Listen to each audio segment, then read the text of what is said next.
दबंग हैं ही तभी तो मार दिए ना बुलाकर। हत्या करना ही इतना आसान थोड़ी है सब कि बुलाकर वहाँ पे मार दिए।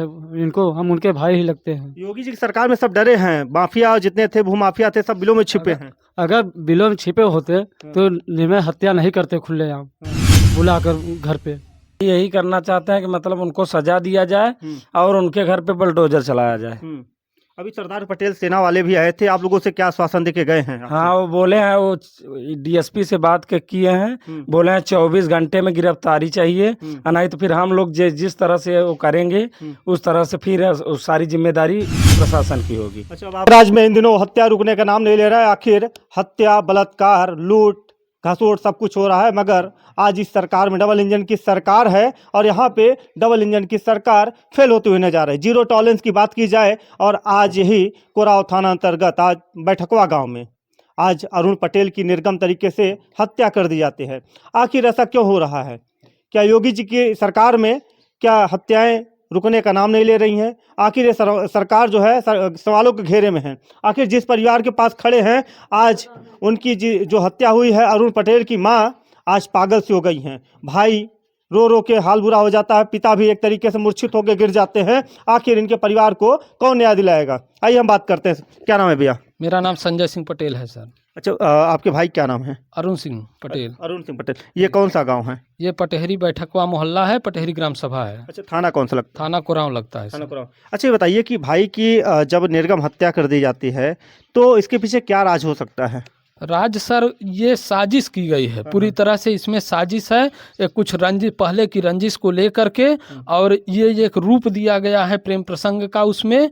और उस लड़की से फ़ोन करा के मेरे भाई को बुलवाया गया है और उसमें उसी के तहत, साजिश के तहत पूरी तरह से हत्या की गई। इसमें पूरा तरह से साजिश है सर। वो लोग जितना भी औजार वहाँ प्रयोग किए हैं वो सब पूर्व नियोजित तरीके से की गई है। अच्छा, भाई को आप प्रेम प्रसंग तो दे सकते हैं, कह रहे हैं कि प्रेम प्रसंग में फंसाया गया है, तो आपके भाई का जो प्रेम प्रसंग चल रहा था कितने महीने से चल रहा है या साल से चल रहा था? नहीं सर, 1 महीने हुआ। कल डिटेल्स से ये पता चला कि 1 महीने से बातचीत हो गई है। क्या 1 महीने में किसी को प्यार हो जाता है? नहीं सर, 1 महीने में इतना तो प्यार नहीं हो जाता कि वो मिलने चला जाए इस तरीके से। आखिर कौन हो सकते हैं वो हत्यारे जो आपके भाई को आपसे छीन लिए? सर, हमको और किसी पे अंदेशा नहीं है। लड़की के जितने परिवार वाले हैं जिनका हम नाम दिए हैं सब वही हैं। क्या नाम है उनका? सुशील तिवारी हैं, छोटे लाल तिवारी हैं, संजय लड़की का जीजा है। ये सब मिलके हत्या किए हैं सर। और लड़की क्या नाम है? लड़की का नाम अर्चना तिवारी है। अर्चना तिवारी। देखिए, अर्चना तिवारी ने इनके भाई के पास फ़ोन करके 1 महीने से इतना प्यार बढ़ जाता है कि आखिर अरुण तिवारी को अपने घर तक बुला लेते हैं मिलने के लिए, और रास्ते में जो है उनकी निर्गम तरीके से हत्या कर दी जाती है। आखिर ये जांच का विषय है, हत्या कौन करता है। अभी ये इन्होंने एप्लीकेशन में अज्ञात के खिलाफ एप्लीकेशन दी है ना भाई साहब? जी सर। अच्छा, अब क्या चाहते हैं आप? हम चाहते हैं कि पूरी तरह से हमको न्याय मिले और जो भी दोषी है इसमें उसको पूरी तरह से सजा मिले। जो उचितम कार्रवाई होती है हत्या की, इनको वो सजा दी जाए। अच्छा भाई साहब, एक सवाल और करेंगे। यहाँ पे अभी सरदार पटेल के सेना भी आई थी आपके दरवाजे पर, क्या उन्होंने आश्वासन देके गए हैं आपसे? हमको आश्वासन दिए हैं कि अगर अरेस्ट नहीं होते हैं तो हम उग्र आंदोलन के लिए तैयार रहेंगे हम। अच्छा जी। अच्छा, कभी आपने सोचा था कि आपका भाई आपसे बिछड़ जाएगा? जी नहीं सर, हमारा वो दाहिना अंग था, वो घर का पूरा मालिक था सर।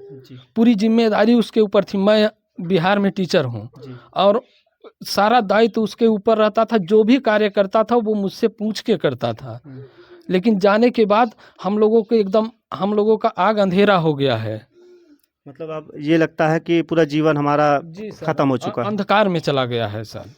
हमारी माँ का रो रो कर बुरा हाल है। 5 दिन तक लगातार बेहोश होती रही है। अभी भी स्थिति वही बनी हुई है। देखिए, जिसका भाई खत्म हो जाता है, एक तरीके से कहते हैं राम लक्ष्मण की जोड़ी, आज वैसे ही भाई का प्रेम जो था वो था, प्रेम था, समुंदर था, मगर आज उन हत्यारों ने इनके भाई को छीन लिया।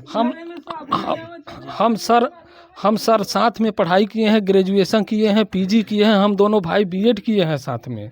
और इसके बाद हम लोग प्रयागराज में रह के तैयारी किए थे। वो ऐसा काम कर ही नहीं सकता इतना कि वो इस तरीके से, इतना सुलझा हुआ आदमी ऐसा काम नहीं कर सकता सर। उसको साजिश के तहत सारा खेल करके बुलाया गया, उसकी हत्या की गई है। क्या उसको उस्काया गया है? जी सर, जिस हिसाब से वो गाड़ी खड़ी किया है, उकसाने के अनुसार न गाड़ी लॉक किया है, 4 व्हीलर लेके गया था, कुछ दूरी पे स्कूल है हमारा, जी जी। वहीं पे वो गाड़ी लेके गया था और गाड़ी का दरवाज़ा जैसे के तैसे खुला है, न गाड़ी इधर उधर ऐसे खड़ी करके वो उकसाने के अनुसार चला गया है। अच्छा, प्यार में क्या ऐसी शक्ति हो सकती है जो माँ बाप को छोड़कर और एक प्रेमिका जो एक अभी 1 महीने से प्यार अभी उमड़ा है, क्या वो ऐसा करवा सकती है? ऐसा नहीं हो सकता, वो उसमें साजिश के तहत सब किया गया है सर, और इसमें पुलिस प्रशासन पूरी तरह से जांच में नाकाम रही है। क्या आप प्रशासन आपका मदद कर रहा है अभी तक? हमारा मदद कुछ भी नहीं कर रहा है, यहाँ सही से पूछताछ भी नहीं हो रही है। जाने पे बस यही कहते हैं कि थानाध्यक्ष भी यही कहते हैं कि जांच चल रही है, जांच चल रही है। अब किस लेवल से जांच चल रही है, क्या चल रही है, आज तक वो लोग एक भी अभियुक्त को क्लियर नहीं कर पाए हैं। मतलब थाने पे भरोसा नहीं रह गया आपको कि न्याय मिलेगा हमको? जी नहीं सर, हम चाहते हैं कि इसको किसी बड़ी संस्था से जांच कराई जाए। हम तो सीबीआई जांच की भी मांग करते हैं कि इसमें सीबीआई जब तक खुलासा नहीं हो जाता, इसमें सीबीआई जांच की मांग की जाती है हमारे तरफ से सर। ये भाई रहे और इनके पिताजी हैं अरुण के, हम बात करेंगे। क्या नाम है चाचा? लालचंद सिंह पटेल। अच्छा, ये बताइए कि आपका बेटा जो था कितने साल का था? 32 साल। 32 साल का। अच्छा, कभी ये लगा था कि आपका बेटा आज 32 साल की उम्र में लोगों के द्वारा छीन लिया जाएगा, जो हत्यारे हैं आज वो आपके बेटे को छीन लिए? आप क्या कार्रवाई की मांग करते हैं सरकार से? सरकार से यही मांगते हैं कि न्याय मिलना चाहिए। न्याय नहीं मिलेगा तो क्या योगी जी से मिलने जाएंगे आप? हाँ, जरूरत पड़ने पर जाएंगे। जी, आइए आइए आइए, चाचा है बताएंगे, क्योंकि ये बुजुर्ग हैं, ये जानते हैं सब कुछ। चाचा, क्या नाम है आपका? यज्ञनारायण पटेल। अच्छा, आप अरुण के को क्या लगते हैं? हम दादा हैं, बड़े पिता। अच्छा, बड़े पिताजी। अच्छा, क्या चाहते हैं? अरुण के जितने हत्यारे हैं, कौन सी कार्रवाई की मांग करते हैं आप? और साहब न्याय मिले चाहे, और का बताइए अब हम। क्या कोई लोग पकड़े गए हैं? कि एक तो नहीं हमारे जानकारी में पकड़ गए हैं, लई जा थी पहले चक्कर लई गए रहे 3-4 आदमी के, लेके पहुँचा देते रहे, छोड़ देते रहे, यह जानकारी होती भैया। अच्छा, क्यों छोड़ देते हैं? जो नामजद FIR दिए हैं तो क्यों छोड़ देते हैं? के पूछे साहब, हम आपसे पूछेला तो है ही नहीं वहाँ। क्यों आपको मतलब ऐसा किया जा रहा है आप लोगों के साथ? अब का बताओ भाई, का किया जात बा। मतलब आप योगी जी का डर नहीं है क्या प्रशासन को? अब योगी जी तो हम वहाँ पे चाहे जो कह दें अपने अधिकारी द्वारा कहते हैं, जब अगर न्याय होता है तो चढ़ाते नहीं ना यार, उन्हें जानकारी नहीं होती, तो जानकारी अब जैसे जाए आप लोग पहुँचा सकते योगी जी के पास। योगी जी की सरकार में बुलडोजर चलता है, कहाँ आप खोए हुए हैं हत्यारों के घर पे? हाँ तो चला तो है, सुने है, लेकिन कहाँ चलते बा? वैसे तो है ना हत्यारा जगह जगह, खुले में घूम रहे हैं। हाँ खुले में घूमत हैं, थाना द्वारा जात हैं। आइए, एक भाई साहब और हैं, ये इनके भतीजे उतीजे हैं, इनसे भी बात कर लेते हैं 2 शब्द। क्या नाम है भैया? आशीष कुमार सिंह। आशीष जी, बताइए कि जो हत्या की है आपके चाचा का, आप उन पर क्या कार्रवाई की मांग करते हैं? कार्रवाई यही करना चाहते हैं कि मतलब उनको सजा दिया जाए और उनके घर पे बुलडोजर चलाया जाए। अभी सरदार पटेल सेना वाले भी आए थे, आप लोगों से क्या आश्वासन देके गए हैं? हाँ, वो बोले हैं, वो DSP से बात किए हैं, बोले हैं 24 घंटे में गिरफ्तारी चाहिए, नहीं तो फिर हम लोग जिस तरह से वो करेंगे उस तरह से फिर सारी जिम्मेदारी प्रशासन की होगी। अच्छा, अब आप लोग को डर भी सताने लगा है कि हमारे अरुण को भी जान ले लिए हैं, अब आप लोगों की जान का खतरा बना हुआ है? जी हाँ, बना हुआ है। जी हाँ। क्या करें? वो रास्ता आना जाना मुश्किल हो गया है। हम लोग दूसरे रास्ते से आते हैं, उधर से नहीं आते, डर बना रहता है। मतलब डर सताने लगा है जी। क्या वो लोग दबंग हैं क्या? दबंग है ही, तभी तो मार दिए ना बुलाकर। हत्या करना ही इतना आसान थोड़ी है सर कि बुलाकर वहाँ पे मार दिए इनको। हम उनके भाई ही लगते हैं। योगी जी की सरकार में सब डरे हैं, माफिया जितने थे, भूमाफिया थे, सब बिलों में छिपे हैं। अगर बिलों में छिपे होते तो निमे हत्या नहीं करते खुलेआम बुलाकर घर पे।